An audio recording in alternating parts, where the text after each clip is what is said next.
ആ പറഞ്ഞു. നമസ്തേ എല്ലാവർക്കും. നമസ്തേ. നമസ്തേ നമസ്തേ. കൃഷ്ണേട്ടൻ, നമ്മൾ ഒന്ന് ചർച്ച ചെയ്തില്ലേ കാളിയുടെ ധ്യാന ശ്ലോകം? അതിന്റെ കണ്ടിന്യൂഷൻ ആയിട്ട് നമ്മൾ ചർച്ച ചെയ്തപ്പോൾ തന്ത്രസമുച്ചയത്തിനെ കുറിച്ച് ചർച്ച ചെയ്തായിരുന്നു. അപ്പൊ അതിലൊരു ശ്ലോകം കൃഷ്ണേട്ടൻ അന്ന് പറഞ്ഞിരുന്നു. പക്ഷെ ആ സത്യം പറയാൻ അതെനിക്ക് അത്ര പറഞ്ഞിട്ടുള്ളതല്ലേ? അതെ അതെ അതെ അതെ അതെ ആ ശ്ലോകം.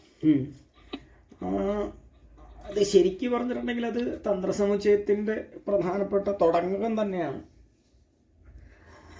ഇന്ന് ഏറ്റവും പ്രധാനമായിട്ട് ഉപയോഗിക്കുന്ന തന്ത്രസമുച്ചയത്തിന്റെ, പ്രത്യേകിച്ച് നമ്മൾ തന്ത്രത്തെക്കുറിച്ച് പറയുമ്പോൾ കേരളീയ തന്ത്രത്തെക്കുറിച്ചുള്ള ഡിസ്കഷൻ ആയിരുന്നല്ലോ അന്ന് വന്നത്. അപ്പോൾ അതിന്റെ ഏറ്റവും പ്രമാണമായിട്ട് പറയുന്നതാണ് നമ്മുടെ ചേന്നാസ് നാരായണ നമ്പൂതിരിപ്പാടിന്റെയാണ് സമുച്ചയം. ഏകദേശം അത് AD 1127 ആ കാലഘട്ടങ്ങളിൽ 1400 കാലഘട്ടങ്ങളിൽ ഉണ്ടാക്കിയതാണ്. അന്ന് നമ്മൾ പറഞ്ഞത് ശരിക്കും പറഞ്ഞിട്ടുണ്ടെങ്കിൽ അന്ന് ഞാൻ സംസാരിച്ച് ശരിക്കും അതിൻ്റെ വ്യാഖ്യാനം ചെയ്ത കുഴിക്കാട്ട് മഹേശ്വരം ഭട്ടതിരിപ്പാടാണ് അതിൻ്റെ ഒരു ഭട്ടതിരിയാണ് അതിൻ്റെ വ്യാഖ്യാനം എഴുതിയിരിക്കുന്നത്. അപ്പോൾ ആ വ്യാഖ്യാനമാണ് ഞാൻ കഴിഞ്ഞ ദിവസം വായിച്ചത്. അല്ലെങ്കിൽ അതിലാണ് നമ്മുടെ ചർച്ച വന്നത്.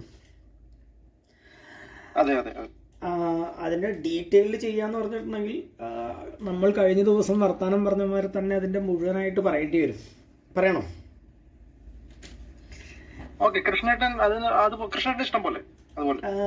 ശരിക്കും പറഞ്ഞിട്ടുണ്ടെങ്കിൽ നോക്കൂ, നമുക്ക് രണ്ട് തരത്തിലാണ് അതിന്റെ അർത്ഥ നിർദ്ധാരണം നമുക്ക് കൊണ്ടുവരാം. ഒന്ന്, നമുക്ക് അദ്ദേഹം എഴുതിയിരിക്കുന്ന ഇന്നിപ്പോൾ ലഭ്യമാണ്, ഗ്രന്ഥം ലഭ്യമാണ്, പുറത്ത് നമുക്ക് ഓൺലൈനിൽ പോലും ഫ്രീ ആയിട്ട് ലഭ്യമാണ്. അതായത് കുഴിക്കാട്ട് മഹേശ്വരം ഭട്ടതിരിപ്പാട് എഴുതിയിരിക്കുന്ന ഗ്രന്ഥത്തിന്റെ കോപ്പി നമുക്ക് ഇന്ന് ലഭ്യമാണ്. അങ്ങനെയാണെങ്കിൽ നമുക്ക് രണ്ട് തരത്തിൽ പഠിപ്പിക്കാം. പറഞ്ഞു തരാം ഞാൻ രവിക്ക്. ഒന്ന്, അദ്ദേഹം എഴുതിയിരിക്കുന്നത് എന്താണെന്ന് പറയാം. അതിനുശേഷം ഞാൻ അതിന്റെ അർത്ഥം എങ്ങനെയാണ് എടുക്കുന്നതെന്ന് പറയാം. അതല്ലേ നല്ലത്? ഇല്ലെങ്കിൽ എന്താന്ന് വെച്ചിട്ടുണ്ടെങ്കിൽ ഇത് എങ്ങനെയാ മാറുന്നത് പറയാൻ പറ്റില്ല. അപ്പോൾ അദ്ദേഹം പറഞ്ഞിരിക്കുക ശ്ലോകം അന്ന് ഞാൻ എടുത്തിരിക്കുന്നത്, അന്ന് പറഞ്ഞത് ഗുരു ദിവാകര ഭദ്ര കടാക്ഷരു സ്ഫുരിത ഹൃത്കമലോദര സംവൃതം ലിഖിതയാമ്യത തന്ത്രസമുച്ചയം ഗുണനികാവിധി സാധന സിദ്ധയെ. ഇതാണ് ശ്ലോകം. തന്ത്രസമുച്ചയത്തിൽ നമുക്ക് രണ്ടാമത്തെ ശ്ലോകമായിട്ടാണ് അദ്ദേഹം എഴുതിയിരിക്കുന്നത്. അപ്പോൾ അദ്ദേഹത്തിൻ്റെ പുസ്തകത്തിൻ്റെ ഇതിൽ എൻ്റെ കോപ്പി ഉണ്ട് എൻ്റെ കയ്യിൽ. ഒരു മിനിറ്റ്, ഞാനതൊന്ന് എടുത്തേക്കൊരു വെച്ചേക്കട്ടെ. കാരണം വെച്ചാൽ എൻ്റെ പുസ്തകങ്ങളെല്ലാം അവിടെ ആയതുകൊണ്ട്. ഓക്കെ, അപ്പോൾ അതിലും പറയുന്നത് എങ്ങനെയാണ്? അഹം തന്ത്രസമുച്ചയം ലിഖിതയാമി. ഞാൻ തന്ത്രസമുച്ചയം എന്ന് പേരോട് കൂടിയിരിക്കുന്ന ഗ്രന്ഥത്തെ എഴുതുന്നു. എന്തിനായിക്കൊണ്ട് എന്നാൽ ഗുണനികാവിധി സാധന സിദ്ധയെ. ഗുണനിക അഭ്യാസം, വിധിപ്രകാരം അഭ്യാസത്തെ ചെയ്യുന്നതിന് സാധനം ഉണ്ടാക്കുന്നതിനായിക്കൊണ്ട് ഈ ഗ്രന്ഥകരണം പരാർത്ഥമെന്ന് താൽപ്പര്യം. തന്ത്രസമുച്ചയം എങ്ങനെയിരിക്കുന്നു? ഗുരു ദിവാകര ഭദ്ര കടാക്ഷരു സ്ഫുരിത ഹൃത്കമലോദര സംവൃതം. ഗുരുവാകുന്ന ആദിത്യന്റെ പ്രസന്നങ്ങളായിരിക്കുന്ന കടാക്ഷങ്ങളാകുന്ന രശ്മികളെ കൊണ്ട് വിടർന്നിരിക്കുന്ന എൻ്റെ ഹൃദയമാകുന്ന താമരപ്പൂവിൻ്റെ ഉള്ളിൽ സംഗ്രഹിക്കപ്പെട്ടിരിക്കുന്നത് ഗുരുകടാക്ഷം കൊണ്ട് മനസ്സിൽ തോന്നിയിരിക്കുന്നതെന്ന് താല്പര്യം. അതാത് ആഗമങ്ങളിൽ വെവ്വേറെ ഇരിക്കുന്ന തന്ത്രങ്ങൾ സമുച്ചയിക്കപ്പെടുന്നു, അല്ലെങ്കിൽ കൂടുന്നു. ഇതിങ്കൽ എന്നതുകൊണ്ട് സമുച്ചയം എന്നുള്ള പേരും യഥാർത്ഥമായിരിക്കുന്നു. ഇവിടെ ഗുരു ദിവാകര എന്നുള്ള പ്രയോഗം കൊണ്ട് ദിവാകരൻ എന്ന ഗുരുവിൻ്റെ പേരും രവി എന്നത് പിതാവിൻ്റെ പേരും സൂചിതമായി. ഗുരുവിങ്കൽ ദിവാകരത്വാരോപണം ഹേതുവായിട്ട് തേജസ്വിത്വവും സകലജന സേവ്യത്വവും ദർശിതമായി. അത്രയുമല്ല, ഹൃത്കമലോദര സംവൃതം എന്ന് പ്രയോഗിക്കയാൽ ഇത് തന്ത്രസമുച്ചയത്വങ്കൽ മധുരത്വാരോപണം സിദ്ധിക്കയാൽ ആത്മാരാധകന്മാർക്ക് ആനന്ദകരമാവും എന്നുള്ള ധർമ്മവും സിദ്ധമായി. ഗുരു ദിവാകര ഇത്യാദി രൂപകാലങ്കാര പ്രയോഗം കൊണ്ടും ലിഖിതയാമി ഗുണനിക എന്നീ വ്യാകരണ പ്രയോഗം കൊണ്ടും ഈ പ്രബന്ധത്തിങ്കൽ അലങ്കാര പ്രയോഗവും വ്യാകരണ പ്രയോഗവും ഉണ്ടാകൊണ്ട് പഠിക്കുന്നവർക്ക് വിത്പത്തിക്ക് ദൃഢതയും പണ്ഡിതന്മാർക്ക് ഹൃദയാഹ്ലാദവും വരുമെന്നും വ്യഞ്ജനാദവരണം അറിയിക്കപ്പെട്ടു. വ്യഞ്ജന കൊണ്ട് ഉത്തമ കാവ്യത്വവും സിദ്ധമായി. ഇത് ഉത്തമം അതിശയായിനി വ്യംഗ്യേ വ്യാച്യ ധ്വനിർബുധൈ കഥിത എന്ന വചനവുമുണ്ട്. ഇത് പറഞ്ഞതിന് ശേഷമാണ് അനന്തരം ദേവതകളുടെ ക്രിയ പറയുന്നത് പറഞ്ഞ് മൂന്നാമത്തെ ശ്ലോകം തുടങ്ങുന്നത്. കേട്ടല്ലോ? ഇത് ഞാൻ നിങ്ങളുടെ ഇതിലേക്കൊരു ഇത് വായിച്ചിട്ടുണ്ട്, കാരണം നിങ്ങൾക്കൊരു അർത്ഥം കിട്ടണമെങ്കിൽ. ഇനി ഒന്ന് നോക്കി വെച്ചോളൂ, നിങ്ങൾ ഒരു പേന ഇതെന്തെങ്കിലും നോക്കി വെച്ചോളൂ, ഇല്ലെങ്കിൽ ചിലപ്പോൾ നിങ്ങൾക്ക് മനസ്സിലാവില്ല. ചോദ്യങ്ങൾ ഇതാണ്. ഇപ്പോൾ ഒരു പേനയും പെൻസിലും എടുത്തോളൂ, എന്തെങ്കിലും എടുത്തില്ലെങ്കിൽ ചിലപ്പോൾ നിങ്ങൾക്ക് കത്തില്ല. എടുത്തോ? എടുത്തു. ഇവിടെ ഞാൻ ഈ അദ്ദേഹം പറഞ്ഞിരിക്കുന്നതനുസരിച്ചിട്ട് പറയുകയാണ് തന്ത്രസമുച്ചയം ലിഖിതയാമി. അത് കൃത്യമാണ്. ഇവിടെ ചോദ്യം എന്താന്ന് വെച്ചാൽ ഗുരു ദിവാകര ഭദ്രകടാക്ഷരുക് എന്ന ആദ്യത്തെ ഇതുകൊണ്ട് അദ്ദേഹം പറഞ്ഞത് ഗുരുവാകുന്ന ആദിത്യന്റെ പ്രസന്നങ്ങളായിരിക്കുന്ന കടാക്ഷങ്ങളാകുന്ന എന്ന് പറഞ്ഞു, രശ്മികളെ കൊണ്ട്. ഇവിടെ ചോദ്യം, അവിടെ ഒരു അർത്ഥം എടുത്തതിന് ശേഷം അടുത്തതിൻ്റെ താഴെ തന്നെ ഗുരു ദിവാകരൻ എന്നുള്ള പ്രയോഗമുണ്ട്. ദിവാകരൻ എന്ന് ഗുരുവിൻ്റെ പേരും രവി എന്നത് പിതാവിൻ്റെ പേരും സൂചിതമായെന്നും പറഞ്ഞു. എങ്ങനെയാണ് ഈ ഒറ്റ പദത്തിൻ്റെ എഴുതിൽ ആദ്യത്തെ, അതായത് തുടർച്ചയായിട്ടുള്ള പദങ്ങളുടെ ഗുരു ദിവാകര ശബ്ദം കൊണ്ട് ഈ ദിവാകരൻ എന്ന ഗുരുവിൻ്റെ പേരും രവി എന്നത് പിതാവിൻ്റെ പേരും ആക്കുക? അതാണ് സംശയം. അവിടെയാണ്. അതായത് നിങ്ങൾ ഒരു വലിയൊരു പദത്തിൻ്റെ ഒരു തുടർച്ചയായിട്ടുള്ള വിശേഷത്തോട് കൂടിയിരിക്കുന്ന ഒരു പദങ്ങളുടെ അതിൽ ആദ്യത്തെ ഗുരു ദിവാകര ശബ്ദം കൊണ്ട് നേരെ എടുത്തു. ഇനി ഏറ്റവും വലിയ എനിക്ക് തോന്നിയത് എന്താണെന്ന് വെച്ചാൽ, ഒരു തന്ത്രസമുച്ചയം എന്നൊരു ഗ്രന്ഥം എഴുതുമ്പോൾ ഇത് പരസ്പരം ഒരു ചേരുമില്ലാത്ത ഗുരുവാകുന്ന ആദിത്യൻ്റെ പ്രസന്നങ്ങളായിരിക്കുന്ന കടാക്ഷങ്ങളാകുന്ന രശ്മികളെ കൊണ്ട് വിടർന്നിരിക്കുന്ന എൻ്റെ ഹൃദയമാകുന്ന താമരപ്പൂവിൻ്റെ ഉള്ളിൽ എനിക്കിത് പറയുന്നതിൽ വിരോധമൊന്നുമില്ല. പക്ഷേ താഴെ എന്താ ലിഖിതയാമി ഗുണനിക എന്ന ഈ വ്യാകരണ പ്രയോഗം പറയുമ്പോൾ ഇത് വ്യാകരണ പ്രയോഗത്തോട് കൂടിയിരിക്കുന്നതാണ്, വ്യഞ്ജനയോട് കൂടിയതാണെന്ന് ആചാര്യൻ തന്നെ പറഞ്ഞു വെക്കുമ്പോൾ ഇവരെ എന്തുകൊണ്ടാണ് തന്ത്രശാസ്ത്രം എന്നൊരു ഗ്രന്ഥമാണെന്നും ഏറ്റവും പ്രാമാണികമായിട്ട് ഇപ്പം നമ്മൾ കാളി എന്നതിൽ നോക്കുമ്പോൾ അതിൻ്റെ സൂക്ഷ്മമായ അർത്ഥമാണല്ലോ. ഒരു ധ്യാനത്തിൽ പോലും അത്ര സൂക്ഷ്മത പുലർത്തിയിരുന്ന ആചാര്യൻ അതിനെ ഉപയോഗിക്കാനുള്ള ഒരു ഗ്രന്ഥം പ്രയോഗിക്കുമ്പോൾ അല്ലെങ്കിൽ എഴുതുമ്പോൾ അതിൽ അത്രമാത്രം സൂക്ഷ്മമായൊരു അർത്ഥതലം ഉണ്ടാകുന്ന എന്തുകൊണ്ട് ചിന്തിക്കാൻ പറ്റിയില്ല? എൻ്റെ ചോദ്യം മനസ്സിലായില്ലേ? എനിക്ക് മനസ്സിലായി. ഒരു സാധാരണ ശ്ലോകത്തിൽ പോലും, ഒരു കാളിയുടെ ധ്യാനം പോട്ടെ, ഒരു സാമാന്യ ഇതിൽ പോലും സൂക്ഷ്മതലത്തെ നിർണയിക്കുന്ന ഒരു ആചാര്യൻ തന്ത്രം പോലെ അത്ര സൂക്ഷ്മമായ ഒരു വിഷയത്തെ കൈകാര്യം ചെയ്യുന്ന ഗ്രന്ഥം എഴുതുമ്പോൾ, തന്ത്രസമുച്ചയം എഴുതുമ്പോൾ, ഒരു കൈപ്പുസ്തകമായിരിക്കും നിങ്ങൾക്ക് എപ്പോഴും യൂസ് ചെയ്യാൻ പറ്റുന്ന സാധനം എഴുതുമ്പോൾ ഇവർ ഇങ്ങനൊരു സാധനമായിരിക്കും എഴുതുക ഒന്നാമത്തെ ശ്ലോകത്തിൽ. നിങ്ങൾക്ക് ചിന്തിക്കാൻ തോന്നുന്നുണ്ടോ അങ്ങനെ എഴുതുന്നു? ഇല്ല. അവിടെ ഉദ്ദേശിച്ചത് മറ്റെന്തോ ആണ്. ഇവിടെയാണ് നമ്മൾ ചോദ്യം ചെയ്യുന്നത്. കഴിഞ്ഞ പ്രാവശ്യം ഞാൻ പറഞ്ഞത് അത് തന്നെയാണ്. ഇത് ഇന്ന് കേരളത്തിൽ ഉപയോഗിക്കുന്നതാണ്. അങ്ങനെയാണെങ്കിൽ അതിൻ്റെ അർത്ഥനിർദ്ധാരണം തന്ത്രിമാരാണെങ്കിലും ഇതാണെങ്കിലും ചെയ്യണം. ഇനി ഞാനിതിൻ്റെ അർത്ഥനിർദ്ധാരണം ഞാൻ ഇപ്പോഴും പറയുന്നു, ഇത് ക്രിയാവിധാനമല്ല. ശാസ്ത്രത്തെ എടുക്കുമ്പോൾ എങ്ങനെ എടുക്കണമെന്ന് ചിന്തിച്ചിട്ട് വേണം എടുക്കാൻ. അപ്പോൾ ഞാൻ പറയുകയാണ്, ഒരു തുടക്കം മുതൽ നോക്കാം. ഗുരു ലിഖിതയാമി, ഞാൻ എഴുതാൻ പോവുകയാണ്. നമ്മളിപ്പോൾ അദ്ദേഹം പറഞ്ഞ പോലെ തന്നെ പോകാം. ലിഖിതയാമി, ഞാൻ എഴുതാൻ പോവുകയാണ്. അപ്പോൾ ഞാനൊരു സാധനം എഴുതാൻ പോകുകയാണെന്ന് രവിയെടുത്ത് ചോദിക്കുമ്പോൾ അല്ലെങ്കിൽ കണ്ടെത്തി ചോദിക്കുമ്പോൾ അടുത്ത ചോദ്യം എന്തായിരിക്കും? ചോദിക്കുക എന്താണ് കൃഷ്ണേട്ട എഴുതുക, അല്ലേ? അപ്പോൾ ഞാൻ പറയുകയാണ് തന്ത്രസമുച്ചയം ലിഖിതയാമി, ഞാൻ തന്ത്രസമുച്ചയം എഴുതാൻ പോവുകയാണ്. ഒരു ഗ്രന്ഥം എഴുതാൻ പോകുമ്പോൾ അടുത്ത ചോദ്യം ഗുരുനാഥനോട് നമ്മൾ ചോദിക്കുക, എന്തിനു വേണ്ടിയാണ് ഗുരുനാഥ ഇപ്പോൾ ഈ പുസ്തകം എഴുതുന്നത്? ആണോ? അങ്ങനെയല്ലേ ചോദിക്കുക? ഇപ്പം എന്താണ് അതിൻ്റെ ആവശ്യകത?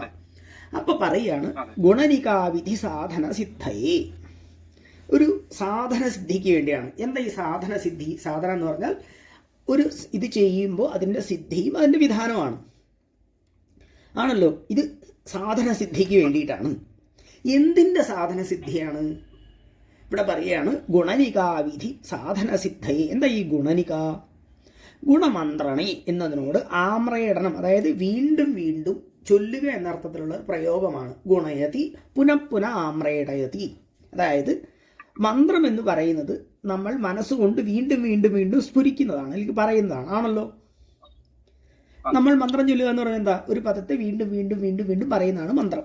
അപ്പോൾ പുനഃപുന ആമ്രയിടണം, അതായത് വീണ്ടും വീണ്ടും ചൊല്ലുക. അപ്പോൾ ഗുണയതി പുനഃപുന ആമ്രയിടയതി, മന്ത്രത്തിൻ്റെ ആവർത്തനത്തിലുള്ള വിധിയും അതോടൊപ്പം സാധനത്തിൻ്റെ അതിലെ സാധനാതിലുള്ള സിദ്ധിയും കുറിച്ചുള്ള വിധാനമാണ് എന്ത്? തന്ത്രസമുച്ചയം. ക്ലിയർ അല്ലേ? അപ്പോൾ ഒരാൾ ഞാൻ പറയുകയാണ് രവിയെടുത്ത്, രവി ഞാനൊരു പുസ്തകം എഴുതാൻ പോവാണ്. എന്ത് പുസ്തകമാണ്? തന്ത്രസമുച്ചയമാണ്. എന്തിനു വേണ്ടിയാണ് ഞാൻ പുസ്തകം എഴുതുന്നത്? ഇതിന് പ്രയോഗിക്കുന്നതായ മന്ത്രങ്ങളുടെ വിധാനവും ഇല്ലെങ്കിൽ വിധിയും അതെങ്ങനെയാണ് സാധനാതലത്തിലുള്ള അതിൻ്റെ സിദ്ധിയെയും കുറിച്ചുള്ള വിധാനമാണ് ഞാൻ പറയാൻ പോകുന്നത്. ക്ലിയർ അല്ല ആശയം? ഇനിയൊന്ന് നോക്കൂ. ലിഖിതയാമ്യത തന്ത്രസമുച്ചയം ഗുണനികാവിധി സാധന സിദ്ധയേ. ക്ലിയർ ആയല്ലോ? ഗുണനികാവിധി സാധന സിദ്ധയേ തന്ത്രസമുച്ചയം ലിഖിതയാമി അഥ ലിഖിതയാമി ഇല്ലെങ്കിൽ അഥ ഗുണനികാവിധി സാധന സിദ്ധയേ തന്ത്രസമുച്ചയം ലിഖിതയാമി. ഞാൻ വീണ്ടും വീണ്ടും മന്ത്രം പ്രയോഗിച്ച് ചൊല്ലി അതിനുള്ള വിധാനവും അതിൻ്റെ വിധിയും എങ്ങനെയാണ് അതിൻ്റെ സാധനാതലവും എന്നുള്ള വിധാനം ഞാൻ പറയാൻ പോവുകയാണ്, അല്ലെങ്കിൽ എഴുതാൻ പോവുകയാണ്. ക്ലിയറായി? ഇനി ഈ അധശബ്ദം പ്രയോഗിച്ചിരിക്കുന്നത് കൊണ്ടും എന്താണ് ഈ മന്ത്രം എന്ന് നമുക്ക് കാണിച്ചു കൊടുക്കണം, വേണ്ടേ? കാരണം ഗുണനികാവിധിയാണേ. ഗുണനിക എന്ന് പറഞ്ഞാൽ മന്ത്രത്തിൻ്റെ ചൊല്ലലാണെങ്കിൽ അടുത്ത ചോദ്യം എന്തായിരിക്കും ചോദിക്കുക? എന്ത് തരത്തിലുള്ളതാണ് എഴുതുന്നത്, ഞാൻ എന്താണ് എഴുതാൻ പോകുന്നത് എനിക്ക് വിശേഷമായിട്ട് പറയണം, വേണ്ടേ? അതിന്റെ കണ്ടന്റ് എന്തെങ്കിലും പറയണ്ടേ? അതായിരിക്കുമല്ലോ നമ്മൾ പറയുക. ഈ താഴെ ഇങ്ങനെയാണെങ്കിൽ എൻ്റെ മുകളിൽ സ്വാഭാവികമായിട്ടും എൻ്റെ വിഷയക്രമീകരണങ്ങളായിരിക്കും പറയേണ്ടാവുക, ഉറപ്പാണ്. അപ്പോൾ പറയുകയാണ് ആ മന്ത്രം എങ്ങനെയുള്ളതാണ്, ഗുണനികാവിധി എങ്ങനെയുള്ളതാണെന്ന് ചോദിക്കുമ്പോൾ നമ്മൾ ഗുണനികാവിധി പറഞ്ഞ സ്ഥിതിക്ക് അത് എങ്ങനെയാണുള്ളതെന്ന് പറയുമ്പോഴാണ് സ്ഫുരിത ഹൃത്കമലോദര സംഭൃതം. എന്താ പറഞ്ഞിരിക്കുന്നത്? രണ്ടാമത്തെ ലൈനാണ് സ്ഫുരിത ഹൃത്കമലോദര സംഭൃതം. ആദ്യം പറയുകയാണ് ഹൃദയരൂപമായ കമലത്തിൽ, സ്ഫുരിത ഹൃത്കമലം, അത് സ്ഫുരണം ചെയ്തിരിക്കുന്നത് ഹൃത്കമലത്തിലാണ്, ഹൃദയമാകുന്ന കമലത്തിലാണ്. ഉദര സംഭൃതം, ഉദരത്തിലാണ് സംഭൃതമായത്, പുഷ്ടി പ്രാപിച്ചത്. സം എന്ന ഉപസർവ ബൃഹധാതുവാണ്. അപ്പോൾ ധാരണ പോഷണം സംഭവിച്ച ഉദരമാണ്. സ്ഫുരണം ചെയ്തിരിക്കുന്നത് ഹൃദയത്തിലുമാണ്.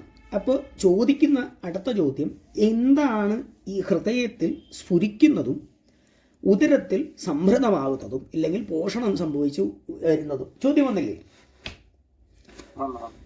എന്തായിരിക്കും എന്ന് ചോദിക്കുമ്പോൾ പറയുകയാണ് സാമാന്യമായിട്ട് ആത്മനാ പ്രേരിതം ചിത്തം വണ്ടിമാഹന്തി ദേഹചം ബ്രഹ്മഗ്രന്ഥിസ്ഥിതം പ്രാണം സപ്രേരേതി പാവക പാവകപ്രേരിത ശോധക്രമാത് ഊർധ്വപദേ ചരൻ അതിസൂക്ഷ്മധ്വനിം നാഭൗ ഹൃതിസൂക്ഷ്മം ഗലേ പുനഃ പുഷ്ടം ശീർഷേ ത്വപുഷ്ടം കൃത്രിമം വദനേ തഥാ ആവിർഭാവേതീത്യേവം പഞ്ചതാ കീർത്യതേ ബുധൈഃ. ഇതേപോലെ നമ്മളിപ്പോൾ ശിക്ഷാക്രമത്തിലും അനേക തരത്തിൽ പറയും. സാമാന്യമായ അർത്ഥം പറയുന്നത് ആത്മാവിനാൽ പ്രേരിപ്പിക്കപ്പെട്ടതായ ചിത്തം ദേഹത്തിലെ വന്യയെ പ്രേരിപ്പിക്കും. ബ്രഹ്മഗ്രന്ഥിസ്ഥിതമായ പ്രാണൻ പാവകനെ പ്രേരിപ്പിക്കും. പാവകൻ എന്ന് പറഞ്ഞാൽ ഉദരത്തിലെ പൂയതേ അഗ്നിസംയോഗനിധി പാവക, അഗ്നിയോട് ചേർന്ന് നിൽക്കുന്ന പാവകൻ പ്രേരിപ്പിക്കും. പാവകനാൽ പ്രേരിപ്പിക്കപ്പെട്ട് ക്രമത്തിൽ ഊർധ്വഗതിയിലേക്ക് സഞ്ചരിക്കുകയും അതിസൂക്ഷ്മധ്വനിയെ നാഭിയിലും ഹൃദയത്തിലും കണ്ഠത്തിലും ഉണ്ടാക്കും. ഇങ്ങനെയാണ് ശബ്ദം ഉണ്ടാവുക. ഈ അക്ഷരം സൃഷ്ടിക്കുന്നത് ഇങ്ങനെയാണ്. ക്ലിയർ അല്ലേ? അപ്പോൾ വിഷയം ഹൃയതേ വിഷയേരിതി ഹൃദയം. അപ്പോൾ ഹൃദയത്തിൽ എന്തുകൊണ്ടാണ് സ്ഫുരണം ചെയ്യിച്ച വിഷയസ്വരൂപമായി അവിടെ നിന്നാണ് നമ്മൾ പുറത്തേക്ക് വിഷയം വരുന്നത്. അപ്പോൾ സ്വാഭാവികമായിട്ടും വിഷയങ്ങളെല്ലാം ഹൃദയത്തിലാണ്, അവിടെ നിന്നാണ് നമ്മൾ തുടങ്ങുന്നത്. സംഭൃതമാകുന്നത് പൈത്തികാഗ്നിയുടെ ചേർന്ന് നിൽക്കുന്ന ഉദരത്തിൽ നിന്നുമാണ്. അപ്പോൾ ഒന്ന് സങ്കല്പിച്ച് എന്തായിരിക്കും കാരണം? സ്ഫുരിത ഹൃത്കമലം ഉദര സംഭൃതം. കൃത്യമായോ? വാക്ക് ഉണ്ടാവുന്നത് എങ്ങനെയെന്ന് ആചാര്യൻ പറഞ്ഞു. ആണോ? ഹൃദയത്തിൽ, അതായത് ചിത്തത്തിൽ നിന്ന്, ആത്മാവിൽ നിന്ന് എന്ത് ചെയ്തു? ചിത്തത്തിനെ പ്രേരിപ്പിച്ച് എങ്ങനെയാണ് ഒരു വ്യക്തിയുടെ ഉള്ളിൽ മന്ത്രരൂപമായ വാക്കുണ്ടാവുന്നതെന്ന് ആചാര്യൻ പറഞ്ഞു. ആണോ? കൃത്യമായില്ലേ? സ്ഫുരിത ഹൃത്കമലോദര സംഭൃതം. അത് സ്ഫുരണം ചെയ്യുന്നത് ഹൃദയത്തിലാണ്, ഹൃദയകമലത്തിലാണ്.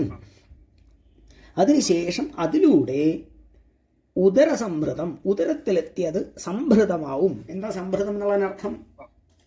സ്വാഭാവികമായിട്ടും സംഭൃതം എന്ന് പറയുന്നത് നമ്മളുടെ ഉദരത്തിലായതെങ്കിൽ എന്തായിരിക്കും സംഭൃത ശബ്ദത്തിനർത്ഥം? സംഭൃത സമ്യക് പുഷ്ട, അതായത് സമ്യക് പ്രകാരേണ ധൃത. ഉദരത്തിലാവുമ്പോൾ നമുക്ക് അതിന് ഭൃധാതുവിനെ എടുത്തു കഴിഞ്ഞാൽ ധാരണ പോഷണി അല്ലെങ്കിൽ ഭരണി ഭൃതി പുഷ്ടിയോ, അതിന് പുഷ്ടിയും പോഷണവും സംഭവിക്കും. അത് ഉദരത്തിലെ അഗ്നിയിലൂടെയാണ്. അങ്ങനെ ഹൃദയത്തിൽ നിന്ന് സ്ഫുരണം ചെയ്ത് ഉദരത്തിൽ പൂർണ്ണമായി എൻ്റെ പോഷണം സംഭവിച്ചതാണ്. ആ മന്ത്രഭാഗത്തെയാണ് ഞാൻ എന്തു പറയുന്നത് ഇവിടെ എഴുതാൻ പോകുന്നത്. ക്ലിയർ ആയോ? ഞാൻ വീണ്ടും ചോദിക്കുകയാണ്, ഈ സ്ഫുരിത ഹൃത്കമൽ എന്ന് പറഞ്ഞല്ലോ, ഈ ഹൃദയത്തിൽ നിങ്ങൾ സ്ഫുരിച്ചു എന്ന് പറഞ്ഞില്ലേ, അത് എങ്ങനെയുള്ള സ്ഫുരണം സംഭവിച്ചിട്ടാ വരുന്നത്? ഹൃദയത്തിൽ എങ്ങനെ ഇപ്പൊ സ്ഫുരിക്കുക? ചോദ്യം വന്നില്ല അടുത്ത വീണ്ടും. സ്വാഭാവികമായിട്ടും നോക്കൂ, ഞാൻ വെറുതെ പറയാം, ഹൃദയത്തിൽ അങ്ങോട്ട് സ്ഫുരിച്ചു എന്ന് ചോദിച്ചിട്ടുണ്ടെങ്കിൽ പറഞ്ഞിട്ടുണ്ടെങ്കിൽ സ്വാഭാവികമായിട്ടും രവി എൻ്റെ അടുത്ത് എന്തായിരിക്കും ചോദിക്കുക? അതിന്റെ കാരണം മൂലകാരണം അതിന്റെ അതെങ്ങനെ വെറുതെ ഇരുന്ന് സ്ഫുരിക്കുവോ? എല്ലാവർക്കും എന്താ സ്ഫുരിക്കാത്ത? എവിടെ നിന്നാ അത് സ്ഫുരണം വരുന്നത്? വരുമോ? വരും.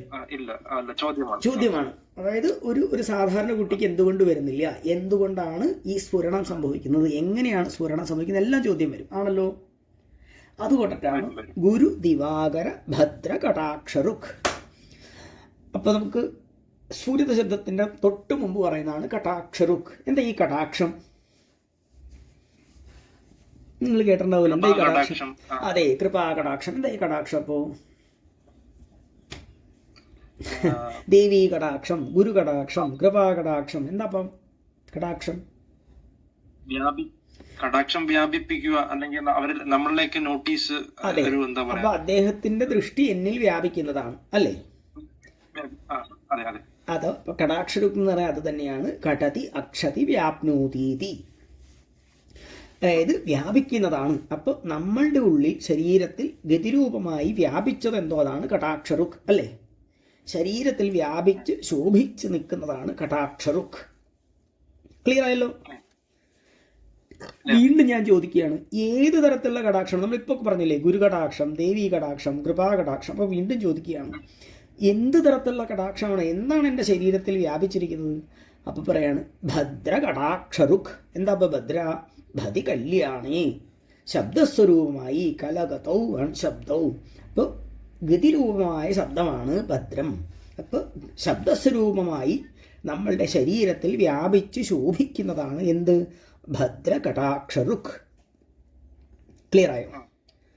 വീണ്ടും ഞാൻ ചോദിക്കുകയാണ്, ഈ ശബ്ദം വന്നല്ലോ, അത് ഏത് തരത്തിലുള്ള ശബ്ദമാണ്? പുറത്തുനിന്ന് വരുന്നതാണോ, എവിടെ നിന്ന് വരുന്നതാ?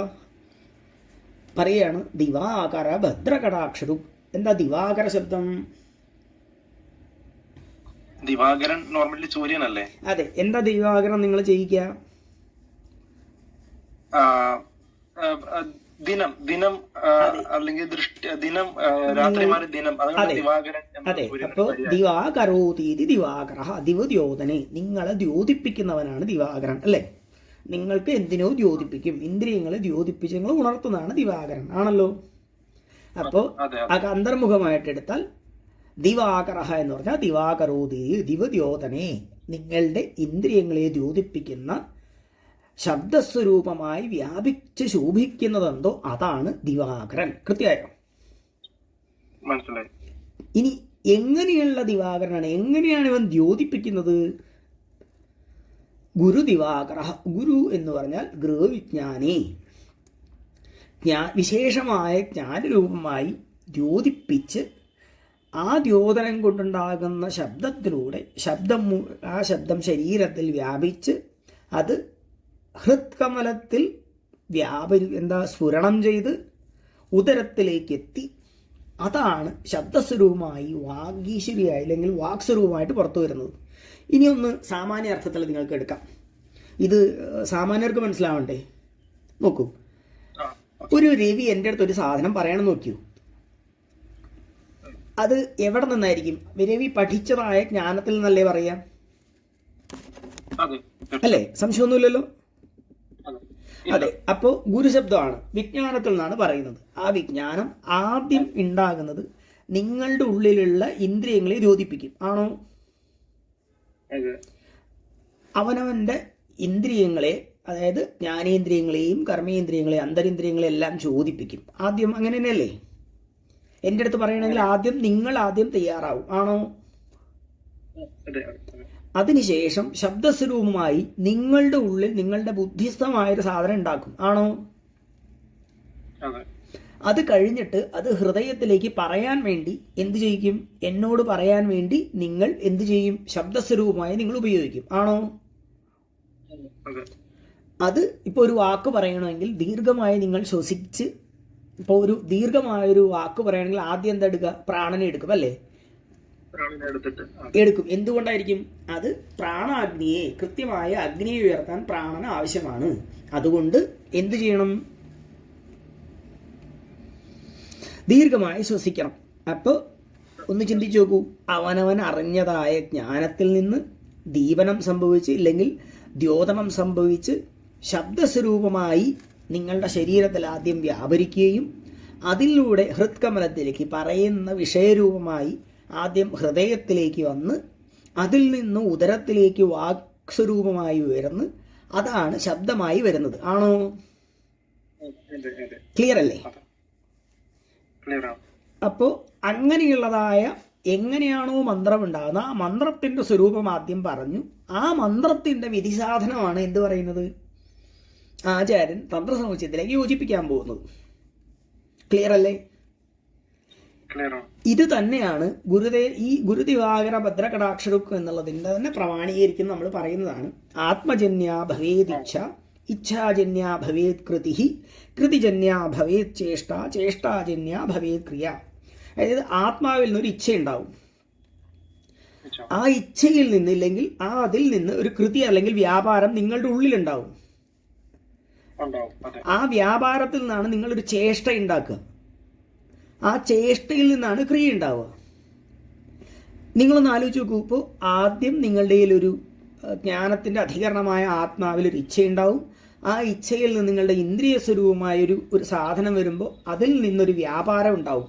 അതാണ് ദിവാകര ഭദ്ര കടാക്ഷരുക്ക്. അത് വിഷയരൂപമായി വരുമ്പോൾ ചേഷ്ടയും അതിൻ്റെ ക്രിയയുമാവും. ആണോ? ആശയം കൃത്യമാവുന്നുണ്ടോ? നിങ്ങളുടെ ഉള്ളിൽ ആത്മാവിൽ ഇപ്പോൾ നമുക്ക് രണ്ടുപേർക്കും കൂടെ കണ്ണനെടുത്ത് ഒരു കാര്യം പറഞ്ഞു കൊടുക്കണമെങ്കിൽ ഇപ്പം ഞാൻ നിങ്ങൾക്ക് ഇത് പറഞ്ഞു തരണമെങ്കിൽ എൻ്റെ ഉള്ളിലൊരു ഇച്ഛയുണ്ടാവും. ആണല്ലോ? ആ ഇച്ഛ ഉണ്ടായി കഴിഞ്ഞാൽ ആദ്യം എൻ്റെ ഉള്ളിൽ ഒരു വ്യാപാരം ഉണ്ടാവും. അതെങ്ങനെ പറയണം എന്നെല്ലാം ഞാൻ ചിന്തിച്ചു തുടങ്ങും. ആണോ? അത് കഴിഞ്ഞാൽ അതിനോടൊരു ചേഷ്ടയും അതിനനുകൂലമായി ഞാൻ ക്രിയ വർത്താനം പറഞ്ഞു തുടങ്ങുകയും ചെയ്യും. അല്ലേ? ഈ 4 സാധനം ഉണ്ടാവണം. ഇത് തന്നെയാണ് യഥാർത്ഥത്തിൽ മറ്റൊരു തരത്തിൽ എന്ത് പറഞ്ഞിരിക്കുന്നത്? ഗുരു ദിവാകര ഭദ്രകടാക്ഷരു സ്ഫുരിത ഹൃത്കമലോദര സംഭൃതം.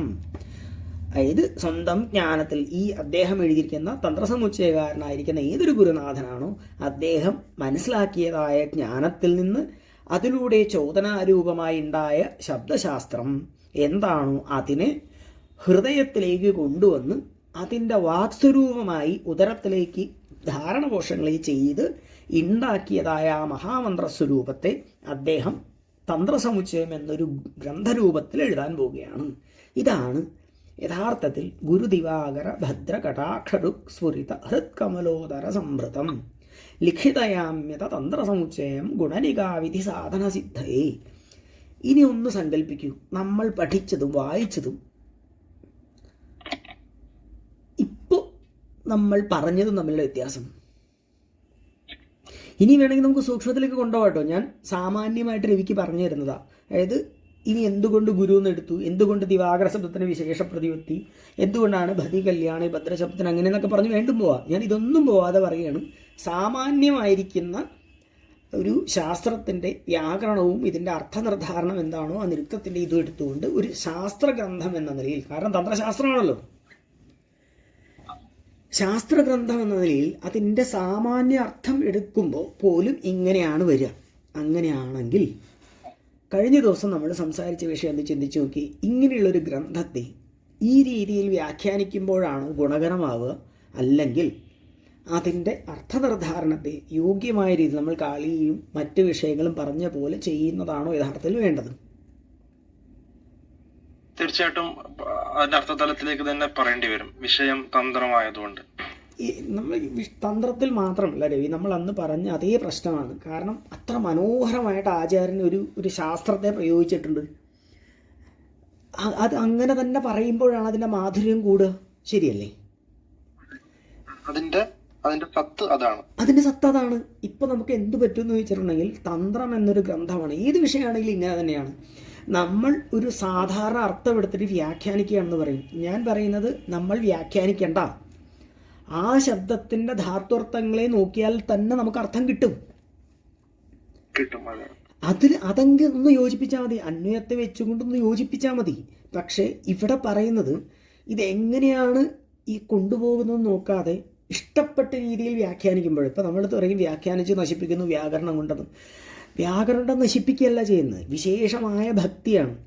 ഇപ്പോൾ നമ്മളന്ന് കാളിയെ സംസാരിച്ചില്ലേ, അത് വിഭക്തി വ്യാകരണം വെച്ചിട്ടാ. നിങ്ങൾക്ക് ഭക്തി കൂടിയോ കുറഞ്ഞോ?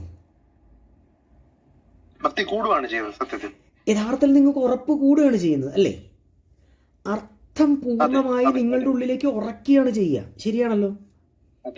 ഒന്ന് സങ്കല്പിച്ചു നോക്കൂ. അങ്ങനെയാണെങ്കിൽ ഇനി ഏത് തന്ത്രസമുച്ചയം പഠിക്കുന്ന കുട്ടികളായിക്കോട്ടെ, ഞാൻ അവരുടെ അടുത്ത് പറയുകയാണ്, കുട്ടികളെ തന്ത്രസമുച്ചയം എന്ന ഗ്രന്ഥത്തിൽ നിങ്ങളുടെ ഗുരുനാഥൻ ചെയ്തിരിക്കുന്നത്, നിങ്ങളുടെ ഏത് ഗുരുനാഥനാണോ, അതെല്ലാം ഗുരുവാദം എന്നാണല്ലോ, അദ്ദേഹത്തിൻ്റെ ആ ജ്ഞാനത്തെ, അദ്ദേഹത്തിനുള്ളിൽ ധ്വനിച്ചതായിരിക്കുന്ന ആ ജ്ഞാനത്തെ അവനവൻ്റെ ശരീരത്തിലേക്ക് മുഴുവൻ എടുത്ത്, അത് തൻ്റെ ഉള്ളിൽ മുഴുവൻ വ്യാപരിച്ചു നിൽക്കുന്ന ആ ജ്ഞാനത്തെ ഹൃദയകമലത്തിൽ കൊണ്ടെന്ന് അത് ഉദരത്തിലേക്ക് എടുത്തത് വാക്സ്വരൂപമായി പുറത്തേക്ക് കൊണ്ടുവന്നിരിക്കുന്നതാണ് നിങ്ങളുടെ ഈ ഗ്രന്ഥം എന്ന് പറയുന്നതാണോ?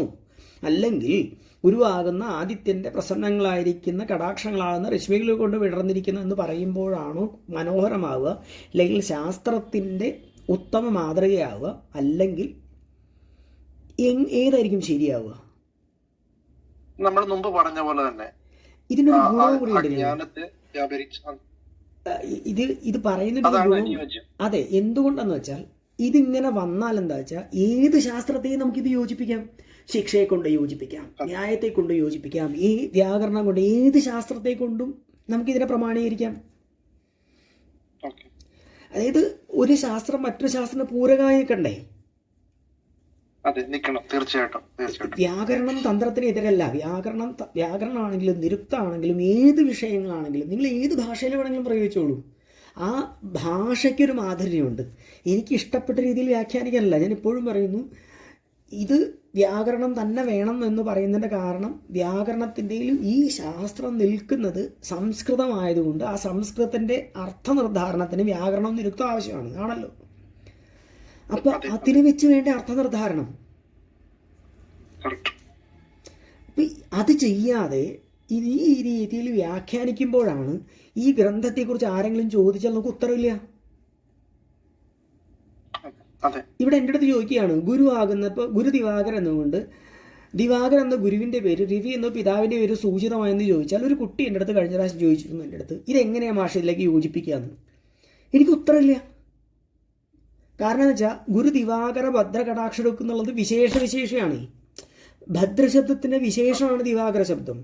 അപ്പം ഞാൻ തിരിച്ചു ചോദിക്കുകയാണ്, ഇവിടെ ഗുരുവിൻ്റെ പേര് രവി എന്നും കിട്ടുകയാണെന്ന് പറയുകയാണെങ്കിൽ ഞാൻ ഭദ്രൻ എന്നുള്ളത് ആരുടെ പേരാന്ന് ചോദിച്ചാൽ ഗുരു ദിവാകരനും ഭദ്രൻ അടുത്തുണ്ടല്ലോ. ഒരു 2 പദങ്ങൾ മാത്രം എന്താ എടുത്തേ? ഇനി രവി എന്നത് പിതാവിന്റെ പേരെന്ന് പറഞ്ഞാൽ രവി ശബ്ദം ഇവിടെ ഇല്ലല്ലോ. എങ്ങനെ എടുത്തു? ഇല്ല. ഗുരു ദിവാകര ഭദ്രകടാക്ഷ എടുക്കുന്നേ ഉള്ളൂ. രവി എന്നത് എങ്ങനെയാണ് പിതാവിന്റെ പേരായിട്ട് സൂചിപ്പിച്ചേ? ഏറ്റവും വലിയ തമാശ എന്താ വെച്ചാൽ ഇവിടെ ഗുരുവിൽ ദിവാകരത്വ ആരോപണം ഹേതുവായിട്ട് തേജസ്വിത്വം സംഭവിച്ചു എന്ന്. അപ്പൊ മുകളിൽ പോയില്ലേ? ഗുരുവിങ്കൽ ദിവാകരത്വാപരം എന്ന് പറഞ്ഞാൽ ഗുരുവിന്റെ പേര് ദിവാകരൻ എന്ന ഗുരുവിന്റെ പേരും രവി എന്ന പിതാവിന്റെ പേരുമായി. അടുത്ത സെന്റൻസിൽ പറയുന്നത് ഗുരുവിങ്കൽ ദിവാകരത്വ ആരോപണം ഹേതുവായിട്ട് തേജസ്വിത്വവും വന്നു എന്ന്. ഏതെങ്കിലും ഒന്ന് പറയൂ. ഏറ്റവും മുകളിൽ ഗുരു ദിവാകരൻ എന്ന് പറഞ്ഞു ഗുരുവാകുന്ന ആദിത്യൻ എന്ന് പറഞ്ഞു. രണ്ടാമത്തിൽ പറഞ്ഞു ഗുരു ദിവാകരൻ എന്നുള്ളത് ദിവാകരൻ എന്ന ഗുരുവിന്റെ പേരും രവി എന്ന പിതാവിന്റെ പേരും ഒന്നായി. മൂന്നാമത്തെ പറയുന്നു ഗുരുവിങ്കൽ ദിവാകരത്വ ആരോപണം ഹേതുവായിട്ട് തേജസ്വിത്വം വന്നു. അപ്പോൾ ഒരൊറ്റ ശ്ലോകത്തിൽ തന്നെ നിങ്ങൾ ഈ ഗുരു ദിവാകരത്തിന് 3 അർത്ഥതലം പറഞ്ഞു. ഇതിലേതാ ശരിക്കുള്ളത്? ഇതായിരുന്നു കൺഫ്യൂഷൻ സത്യം. ഇവിടെയാണ് ഗുരുവാകുന്ന ആദിത്യനാണെന്ന് പറയുകയാണെങ്കിൽ ഇതിലേതാ? അപ്പോൾ രവി, ദിവാകരൻ എന്നത് ഗുരു എങ്ങനെ വരും? നമ്മൾ മുമ്പ് ചർച്ച ചെയ്ത പോലെ തന്നെ വരുള്ളൂ. അവിടെയാണ് ഇപ്പോൾ പരസ്പര ബന്ധമില്ലാതെ ഇപ്പോൾ ഞാൻ വീണ്ടും ചോദിക്കും, കടാക്ഷരുക്കുന്നുള്ള കടാക്ഷം വന്നിരിക്കുന്നത് ഗുരുവിന്റെ ആണോ അച്ഛന്റെ ആണോ? ഗുരുവിന്റെ ആണ്. കത്തിയോ? അപ്പൊ രവിയ അച്ഛനാരാ? അല്ല അവിടെ അതാണ് സംഭവം. അത് അവിടെ എന്താ ഞാൻ പറയാ, അത് ആ വിഷയം അവിടെ അതിൽ അഡ്രസ് ചെയ്യാതെ തന്നെ എക്സ്ട്രാ ആഡിതാണ്. അപ്പൊ ഇവിടെ എന്താ കുഴപ്പമെന്ന് വെച്ചാൽ, ഒരാൾ ഇതിന്റെ പ്രമാണീകരിക്കാൻ പറഞ്ഞു കഴിഞ്ഞാൽ അപകടം വരുന്ന വെച്ചാൽ, നമുക്ക് ശാസ്ത്രം കൊണ്ട് പ്രമാണീകരിക്കാൻ പറ്റാതെ ആകുമ്പോൾ തന്ത്രശാസ്ത്രം തന്നെ, അതായത് തന്ത്രസമുച്ചയം എന്ന ഗ്രന്ഥം പഠിച്ച 6-7 വർഷം പഠിച്ചിറങ്ങുന്ന ഒരു കുട്ടിയെടുത്ത്, അല്ലെങ്കിൽ 5 വർഷം പഠിച്ചിറങ്ങുന്ന കുട്ടിയെടുത്ത് ഞാൻ ഇതിന്റെ പ്രമാണം ചോദിച്ചിട്ട് ഇപ്പം നാളെ ഞാൻ ഇത് ചോദിച്ചു കഴിഞ്ഞാൽ ഇത് തെറ്റാണെന്ന് പറഞ്ഞു കഴിഞ്ഞാൽ, ആ പഠിച്ച കുട്ടിയുടെ അവസ്ഥ ഒന്ന് ആലോചിച്ചേ. ഞാൻ തിരിച്ചു ചോദിക്കുകയാണ്, ഒന്നാമത്തെ ശ്ലോകമേ ഇങ്ങനെയാണെങ്കിൽ താനൊക്കെ എന്താണോ പഠിച്ചെന്നല്ലേ ചോദിക്കുക. ഓതന്റിസിറ്റി പോയില്ലേ? ശാസ്ത്രത്തിന്റെ ഓതന്റിസിറ്റിയാ പോകുന്നേ. ഞാൻ തന്ത്രസമുച്ചയത്തിന്റെ അല്ല പറയുന്നേ. തന്ത്രം പഠിച്ച് ഇത്ര കാലം ഈ പുസ്തകം പഠിച്ചു വന്ന കുട്ടികളുടെ മാത്രമല്ല പോകുന്നേ, ആ പരമ്പരയുടെ ബലം മുഴുവൻ പോവണേ. ഞാൻ മാത്രമല്ല, ഗും ഗുരുഭ്യോ നമഃ. ഇപ്പോൾ നമ്മൾ ഉപാസകർ എന്ന നിലയിൽ രവി പൂജിക്കുന്നതും ഞാൻ പൂജിക്കുന്നതും ഇവർ പൂജിക്കുന്ന എല്ലാം ഗുരുപാദകത്തെയാണ്. അപ്പോൾ ശാസ്ത്രം പോകുമ്പോൾ നിങ്ങളുടെ മാത്രമല്ല പോകുന്നതേ, പരമ്പരകളുടെ പേരാ പോകുന്നതേ. ആ പരമ്പര ഞാനും നീയും എന്നുള്ള ഇല്ല അവിടെ, ഗുരുപാദകം ഒന്നേ ഉള്ളൂ. അപ്പോൾ നിങ്ങളുടെ പരമ്പര എൻ്റെ പരമ്പര എന്നില്ല. ഗുരുപാദകം ഗും ഗുരുഭ്യോ നമഃ എന്ന് നമ്മൾ പറയുന്നത് ഗുരുപാദകം ഒന്നാണ്. അപ്പോൾ ഇത് തെറ്റായി പോകുമ്പോൾ ആ പരമ്പരകൾ മുഴുവനാണ് ചീത്തയാവുന്നത്. ശരിയല്ലേ? ഇതാണ് ഞാൻ കഴിഞ്ഞ ദിവസം പറഞ്ഞത്. ഇങ്ങനെയുള്ള ശാസ്ത്രഗ്രന്ഥങ്ങളെ നോക്കുമ്പോൾ ഇതിനെ വ്യാഖ്യാനിക്കുന്നവരുടെ അപകടം എന്ന് പറയുന്നത് ചെറുതല്ല. അതിൻ്റെ അപകടം എന്ന് വെച്ചാൽ, ഇങ്ങോട്ടേക്ക് വരുന്ന ശാസ്ത്രഗ്രന്ഥങ്ങൾ മുഴുവനും തെറ്റാണെന്ന് പറയുന്ന വിധത്തിൽ പോകും. ഞാനിതിന്റെ പ്രാക്ടിക്കൽ പാർട്ടല്ല കേട്ടോ പറയുന്നത്, പ്രയോഗമല്ല പറയുന്നത്. കൃഷ്ണ പറഞ്ഞ മനസ്സിലായി. ഇതിന്റെ നോർമലി നമ്മളിപ്പം എങ്ങനെ പറയാ, ഈ റിയാലിറ്റിയിൽ നടക്കുന്ന അവസ്ഥ നമ്മൾ അതിന്റെ പുറമെ നിന്ന് ചിന്തിക്കാൻ നേരത്ത്, പുറമെ നിന്ന് ചിന്തിക്കുന്ന ഒരാൾ, പുറമെ വീക്ഷിക്കുന്ന ആൾക്കാർക്ക് മുമ്പിൽ അതിന്റെ ഓതന്റിസിറ്റി അതെല്ലാം നഷ്ടപ്പെട്ടുകൊണ്ടിരിക്കും. അതെ, കാരണം വെച്ചിട്ടുണ്ടെങ്കിൽ ഗ്രന്ഥത്തിൽ ഒരു പരസ്പര ബന്ധമില്ല. ഇത് ഇപ്പൊ എൻ്റെ അടുത്ത് ഞാൻ ഒരുപാട് പേരുടെ അടുത്ത് ചോദിക്കുമ്പോൾ അവർ പറഞ്ഞൊരു പ്രശ്നം എന്താണെന്ന് വെച്ചാൽ, കൃഷ്ണയുടെ ഇത് പ്രാക്ടിക്കൽ പ്രശ്നങ്ങളാണെന്ന്. അപ്പോൾ ഞാൻ പറയും, ഈ പ്രാക്ടിക്കലിന് വേണ്ടിയിട്ട് നിങ്ങൾ പഠിപ്പിക്കുന്ന ഗ്രന്ഥം ഏതാ? തന്ത്രസമുച്ചയം. അപ്പോൾ അത് കൃത്യമാവണ്ടേ? നിങ്ങൾ പ്രാക്ടിക്കലായിട്ട് നടക്കട്ടെ അവിടെ. അതിനിപ്പോൾ ഗ്രന്ഥമൊന്നും വേണ്ട, എനിക്ക് ഗുരുനാഥനെ കൂടെ നടന്നാൽ മതിയാവും. പക്ഷേ തിയറി എന്ന സാധനത്തിൽ ഇന്ന് അതോറിറ്റി ആയിട്ട് നിങ്ങൾ പറയുന്ന ഗ്രന്ഥം തന്ത്രസമുച്ചയമാണ്. ആ തന്ത്രസമുച്ചയത്തിന് യോഗ്യത ഒരു മാനദണ്ഡം തന്നെയല്ലേ 5 വർഷമൊക്കെ നിങ്ങൾ പഠിപ്പിക്കുമ്പോൾ? അതിൻ്റെ ആദ്യത്തെ ശ്ലോകമാണ് ഈ പറയുന്നതേ. ഞാൻ തിരിച്ചു ചോദിച്ചിട്ടുണ്ട്, അങ്ങനെയാണെങ്കിൽ ഞാൻ ബാക്കിയുള്ളത് നോക്കണമെന്ന്. അല്ലെ, അവിടെ തന്നെ കൺഫ്യൂഷന്റെ വിധേയമായി. അതാണ് നല്ലൊരു പ്രശ്നം എന്ന് പറയുന്നത്. ഇതാണ് ഞാൻ കഴിഞ്ഞ ദിവസം പറഞ്ഞത്. ഇത് വേണോ വേണ്ടതെന്ന് സംശയിച്ച് ഞാൻ വ്യാഖ്യാനിക്കാനതിൻ്റെ കാരണം എന്ന് വെച്ചാൽ, ഇത് പറയാത്തത് എന്താണെന്ന് വെച്ചാൽ, കേരളത്തിൽ അങ്ങോളം ഇങ്ങോളമുള്ള അനേകം കുട്ടികൾ പഠിച്ച പുസ്തകങ്ങളെന്നാണ് തന്ത്രസമുച്ചയം. അപ്പം ഇത് വ്യാഖ്യാനിച്ച് നമ്മൾ മുമ്പിലേക്ക് വെച്ച് കഴിഞ്ഞിട്ടുണ്ടെങ്കിൽ ഈ കുട്ടികളുടെ ഉള്ളിലേക്ക് ഒരു എന്താ സംശയം വരും. ശരിക്കും തിരുത്തേണ്ടതാണ്. ഇത് ഏറ്റവും വലിയ തമാശ, ഞാനിത് ശരിയല്ല എന്നും പറഞ്ഞ് FBയിൽ ഫേസ്ബുക്കിൽ ഒരു പോസ്റ്റായിട്ട് ഇട്ടതാണ്. എന്നിട്ട് പോലും അതിലൊരു ചേഞ്ച് വരുത്താനോ ഇല്ലെങ്കിൽ ഒരു മൂവ്മെൻറ്റ് കൊണ്ടുവരികയാണെങ്കിൽ സമാധാനം ഉണ്ടായിരുന്നു. ഇതിനൊന്ന് ക്രിറ്റിസിസം ചെയ്ത് ഒന്ന് പുറത്തേക്ക് കൊണ്ടുവന്നിരുന്നെങ്കിൽ, യോഗ്യരല്ലാത്തവരല്ല, എല്ലാവർക്കും നല്ല യോഗ്യതയുണ്ട്. നമ്മളെക്കാട്ടും നല്ല യോഗ്യതയുള്ള ആളുകൾ ഇന്ന് കേരളത്തിലുണ്ട്. അവർക്ക് ആവശ്യകതയാണ് ഇത്. ഇല്ലെങ്കിൽ എന്താണെന്ന് വെച്ചാൽ, ഇപ്പോൾ കേരളത്തിൽ പഠിപ്പിക്കുന്നവരടുത്ത് ഇത് തെറ്റാണല്ലോ, നിങ്ങൾ എന്താ ഈ കുട്ടികളെ പഠിപ്പിക്കുന്നത് ചോദിച്ചാൽ എന്തുത്തരം പറയും അവർ? വല്ലാത്ത അവസ്ഥയാണ്. അതുകൊണ്ടാണ് ഞാൻ കഴിഞ്ഞ ദിവസം വന്നപ്പോഴും ഇത് ചോദിച്ചപ്പോഴും ഞാൻ മിണ്ടാതെ അടങ്ങി നിന്നതിൻ്റെ കാരണം എന്ന് വെച്ചാൽ, ഇതെങ്ങനെ പുറത്തേക്ക് വിടും എന്നുള്ള ചോദ്യം കൊണ്ടിട്ടാ. വല്ലാത്ത അവസ്ഥയാണ്. എനിക്ക് തോന്നുന്നു ആശയം കൃത്യമായില്ലേ? എനിക്ക് മനസ്സിലായി. എനിക്കിപ്പോ വ്യക്തമായി, ആശയം വ്യക്തമായി, ക്ലാരിറ്റിയോട് വ്യക്തമായി. ഏത് തലത്തിലാണ് കൃഷ്ണേട്ടൻ ഉദ്ദേശിച്ചതെന്നും മനസ്സിലായി.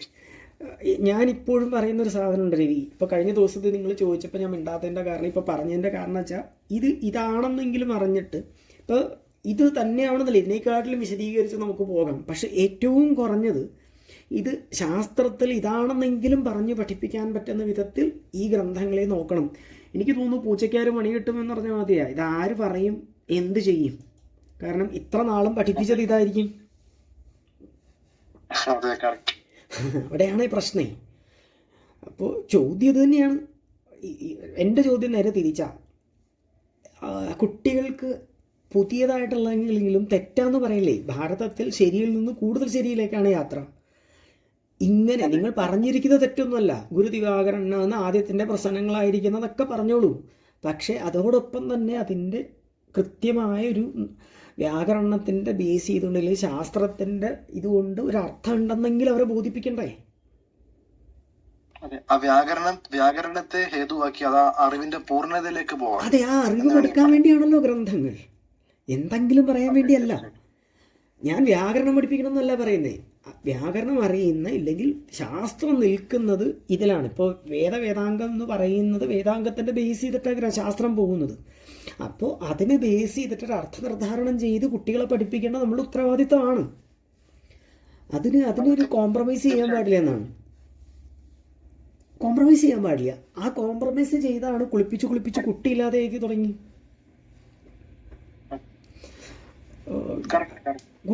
നമുക്ക് എല്ലാ ശ്ലോകങ്ങളും മനോൻ്റെ ഇഷ്ടപ്രകാരം വ്യാഖ്യാനിച്ചു തുടങ്ങിയത് എന്താണെന്ന് വെച്ചാൽ, ഇതിപ്പോൾ ഏതെങ്കിലും ഒരു കുട്ടി, ഇപ്പോൾ രവി ചോദിക്കുന്ന സമയത്ത് ഞാൻ 2 പ്രാവശ്യം ഞാൻ മുങ്ങിയത്, ഇല്ലെങ്കിൽ ഞാൻ പറയാതിരുന്നത് എന്താണെന്ന് വെച്ചാൽ, അത് ഈ ഗ്രന്ഥം തെറ്റാണെന്നോ ഇല്ലെങ്കിൽ ഗ്രന്ഥത്തിൻ്റെ വ്യാഖ്യാനം മോശമാണെന്ന് പറയേണ്ടി വരും.